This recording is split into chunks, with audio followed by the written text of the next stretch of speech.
Bienvenue dans Eureka, l'émission qui nous rappelle pourquoi la recherche est essentielle.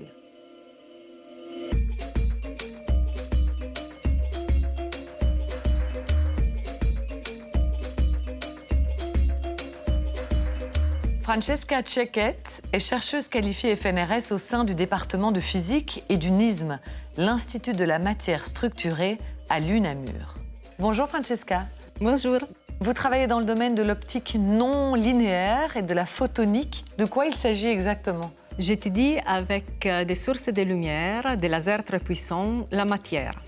Et la matière que j'étudie, pour être un peu plus précis, est la matière à l'échelle nanométrique, c'est-à-dire les milliardièmes très petits du mètre. On ne le voit pas à l'œil nu. On ne les voit pas à l'œil nu. Ce sont des nanoparticules, comme celles qui peuvent être émises lors de la combustion dans les moteurs des voitures, ou des nanoparticules organiques, comme les liposomes, qui encapsulent des médicaments. Et j'étudie leur interaction avec un autre élément très petit qui est dans notre organisme, dans tous les organismes, la paroi cellulaire. Vous cherchez à comprendre le processus qui peut endommager la membrane cellulaire? Tout à fait. Avec ces sources de lumière très puissantes, nous savons stimuler des réponses optiques qui nous donnent une information si la paroi cellulaire, à l'échelle moléculaire, est endommagée par ces nanoparticules ou ces médicaments. Vous pouvez nous donner un exemple concret?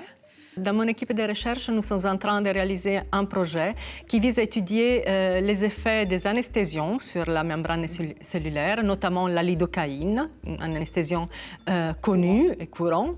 Et l'objectif est celui de comprendre les paramètres physico-chimiques qui caractérisent l'interaction de la lidocaïne avec la paroi cellulaire. Ceci peut aider nos collègues chimistes organiciens qui synthétisent des médicaments pour synthétiser des médicaments plus efficaces, par exemple, et avec moins d'effets secondaires. Et ce qui est fascinant, c'est qu'on peut voir que la physique peut s'appliquer à plein de domaines. C'est le cas aussi dans un autre projet sur lequel vous travaillez et qui s'appelle Phénix. Oui, merci. C'est un projet complètement différent parce qu'il s'adresse à des objets du patrimoine, notamment des pièces anciennes ou des manuscrits médiévaux. Et l'objectif est celui d'étudier avec nos sources de lumière ces objets du patrimoine et de combiner la mesure avec l'intelligence artificielle pour essayer de comprendre la datation de ces objets ou